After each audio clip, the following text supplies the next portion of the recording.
Unit 3 magnetism, जैसे हमने इससे पहले पढ़ा इलेक्ट्रोस्टैटिक्स, उसमें क्या था, स्टेशनरी चार्ज। स्टेशनरी चार्ज की वजह से जो फील्ड होता है, कोई भी स्टेशनरी चार्ज है,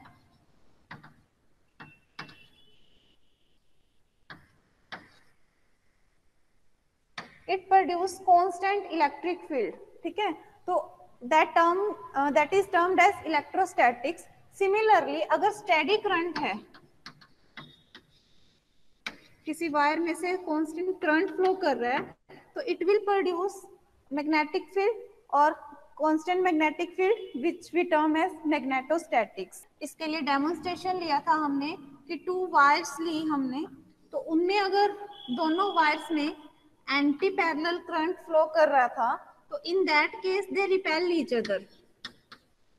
अगर इन दोनों वायर्स में पैरेलल करंट फ्लो कर रहा है, इन that case they will attract each other. तो ये अट्रैक्शन और रिपल्शन के लिए जो फोर्स है, which force is responsible, it is not electrostatic force, it is magnetic force which is responsible for this repulsion और अट्रैक्शन। निकालते हैं राइट हैंड थंब रूल से और राइट हैंड कॉर्कस्क्रू रूल से, और फील्ड की वजह से जो फोर्स लग रही है that is given by Lorentz force law. This is Q into V cross B. Okay. Now magnetic forces do not work. अगर हम यहाँ देखें कि फोर्स है, ये परपेंडिकुलर है मोशन के, तो इसके अकॉर्डिंग तो वर्क क्या आएगा, 0। चलो निकाल के देख लेते हैं। Work done due to magnetic force, it will be magnetic force. Suppose कोई चार्ज ने dl डिस्टेंस मूव कर लिया, डॉट dl वेक्टर, ठीक है, अगर उसकी वेलोसिटी v है और dt टाइम में dl डिस्टेंस मूव किया है, तो dl को क्या रख सकते हैं, v dt। तो f मैग्नेटिक हमें पता है किसके इक्वल है, q into v cross b dot v dt। ये समझ आया, work done will be force into displacement dot product. So force we know due to magnetic field, it is equal to q v cross b, and the displacement vector is v dt, or v cross b dot v, this term is 0, dot product of v vector ये v cross b dot v करेंगे तो हम, क्योंकि ये दोनों आपस में क्या है, फोर्स जो है it is perpendicular to v as well as v, so work done क्या आ गया, 0। So magnetic forces do not work.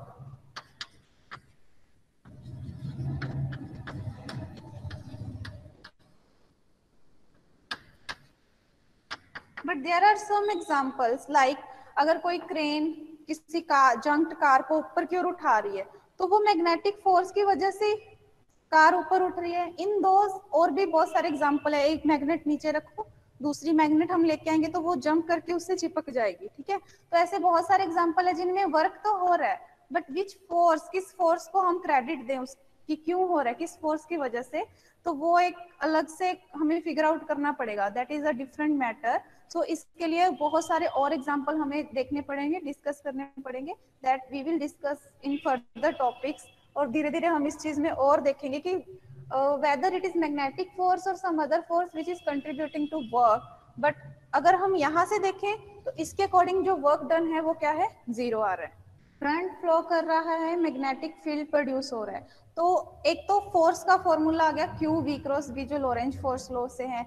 एक और एक्सप्रेशन हम निकालेंगे इन टर्म्स ऑफ करंट, वो एक्सप्रेशन आगे फर्दर डेरिवेशंस में भी हम यूज करेंगे, ठीक है। तो करंट आपको पता है, it is charge per unit time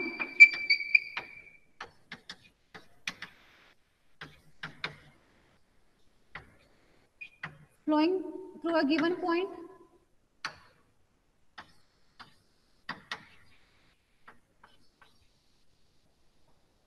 अगर किसी न्यूट्रल वायर की बात करें तो उसमें पॉजिटिव विज्यूम की जो पॉजिटिव चार्ज है it is stationary and negative charge mobile है, ठीक है। और अगर इसको बैटरी लगा दें, करंट फ्लो करेगा, in that case electrons will move in direction opposite to the current, that all of you no.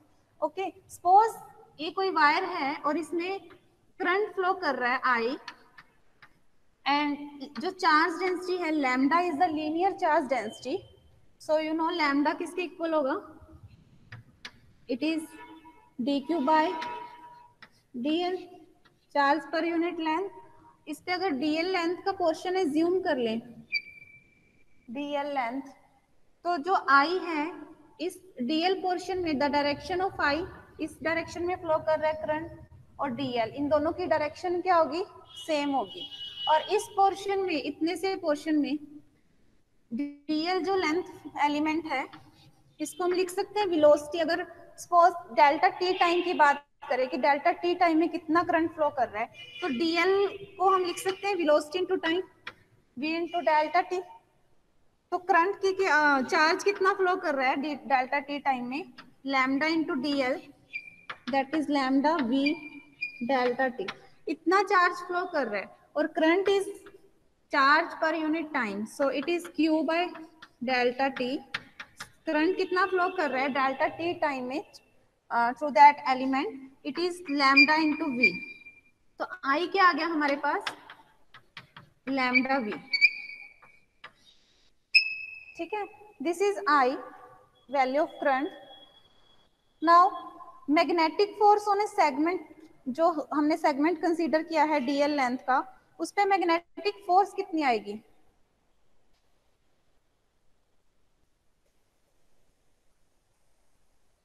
इस सेगमेंट पे magnetic force that is F magnetic, वो लॉरेंज फोर्स लॉ से लिख सकते हैं हम। अगर small charge BQ is flowing through this segment into V cross B vector, ठीक है। तो पूरी जो वायर एज्यूम की है, total force is integration of this and DQ we know lambda into dl। Charge can be written in terms of linear charge density, so it is lambda dl v cross d integration. Now lambda into v we can write it I current, और yes ये तो magnitude की बात है। इन vector notation आई vector लिखने में भी हम वेक्टर में ना लिखें तो चलता है, लेकिन जब सरफेस और वॉल्यूम की बात करेंगे in that case it is better to take it as in vector form. तो आई वेक्टर क्या आएगा, यहाँ से लैम्डा तो कांस्टेंट है तो इनटू वी वेक्टर, तो यहाँ से लैम्डा वी वेक्टर को आई वेक्टर लिख दिया इनटू वी, और साथ में है डीएल। हम एक वायर की बात कर रहे हैं जिसमें लीनियर चार्ज डेंसिटी लैम्डा है, उसी का एक सेगमेंट एज्यूम किया है डीएल लेंथ का। उस सेगमेंट के ऊपर मैग्नेटिक फोर्स हम देख रहे हैं एफ मैग्नेटिक, तो लॉरेंज फोर्स में ही हमने यहाँ लैम्डा इंटू वी को आई, तो हम करंट की फॉर्म में ले आए इस लॉ को, ठीक है। वेलोसिटी और मैग्नेटिक फील्ड से करंट और मैग्नेटिक फील्ड में ले आए, तो indirectly we are going towards new expression in terms of I. तो नाउ इस पोर्शन में डीएल और आई की जो डायरेक्शन है वो सेम है, तो आई को अगर हम बाहर मैग्नीट्यूड ले लें, इंटीग्रेशन आई को बाहर ले लें और डीएल वेक्टर को अंदर लिख लिया, क्योंकि आई और डीएल की डायरेक्शन सेम है। पहले तो डीएल का मैग्नीट्यूड है, अब डीएल को तो वेक्टर फॉर्म में लिख लिया, आई को मैग्नीट्यूड में लिख लिया।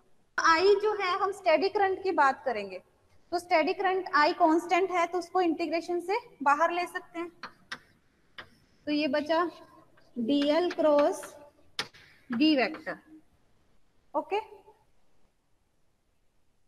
तो एफ मैग्नेटिक जो है इसका एक नया एक्सप्रेशन आ गया आपके पास, I integration DL cross B vector. तो लीनियर चार्ज डेंसिटी के टर्म्स में थी, suppose current is flowing through a surface, अगर सरफेस चार्ज देखें उस केस में सेम एक्सप्रेशन को हम in terms of surface current density लिखेंगे। तो उसके लिए एक सरफेस एज्यूम करते हैं S,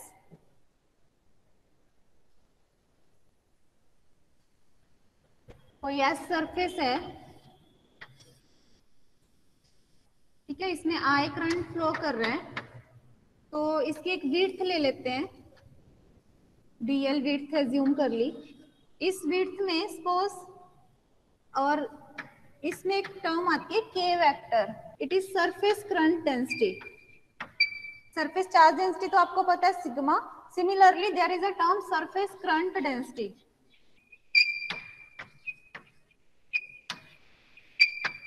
Surface current density is current flowing per unit width perpendicular to the flow of current. Okay.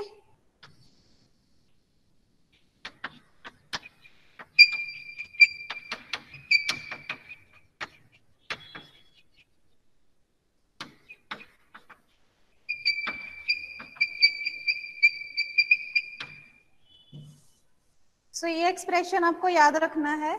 Linear के लिए F magnetic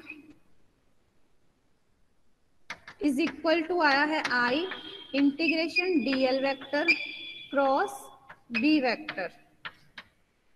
So now for surface, if K is current density, I for linear current, it is I vector जो है, it is lambda linear charge density into velocity vector. Similarly, surface के लिए K vector क्या होगा? Sigma into V. तो इसके लिए जो F magnetic आएगा into dA. फोर्स आपको पता है F magnetic, वही लोरेंज फोर्स ला से चलो. डी क्यू, क्यू अब क्या होगा? Sigma into A D A, D Q. तो sigma D A V vector cross B, ये तो सिंपल लॉरेंज फोर्स लॉ है. और सिग्मा इंटू वी हमें पता है किसके इक्वल है? के वेक्टर के. तो इसको लिख सकते हैं हम के वेक्टर, सॉरी यहाँ आई नहीं आएगा, ठीक है. तो इसको क्या लिखेंगे? Sigma into v is K vector cross B vector into d A. So this is the magnetic force due to surface current when current is flowing through a surface. और अगर वॉल्यूम की बात करेंगे तो उस केस में आ जाएगा वॉल्यूम करंट डेंसिटी. लीनियर के केस में एक और एक्सप्रेशन आया था I cross B into DL. ये एक्सप्रेशन तो लॉरेंज फोर्स लॉ से ही आए हैं, लेकिन इन टर्म्स ऑफ करंट और current density. Volume J vector is volume current density. अगर किसी वॉल्यूम में से करंट फ्लो कर रहा है, suppose we have a volume tau, इसमें से वॉल्यूम, तो करंट डेंसिटी क्या है? It is the current per unit area. जो J वेक्टर है it is I over A, current per unit area perpendicular to the flow of current. तो J vector है. तो सिमिलरली अब J वेक्टर की term में कैसे लिखेंगे? इन नाउ I की जगह क्या आ जाएगा? J vector cross B vector into D tau volume. कैसे आया ये? इसको भी हम सिमिलरली लॉरेंज फोर्स से डिराइव कर सकते हैं. रो अगर वॉल्यूम चार्ज डेंसिटी है, this is volume current density.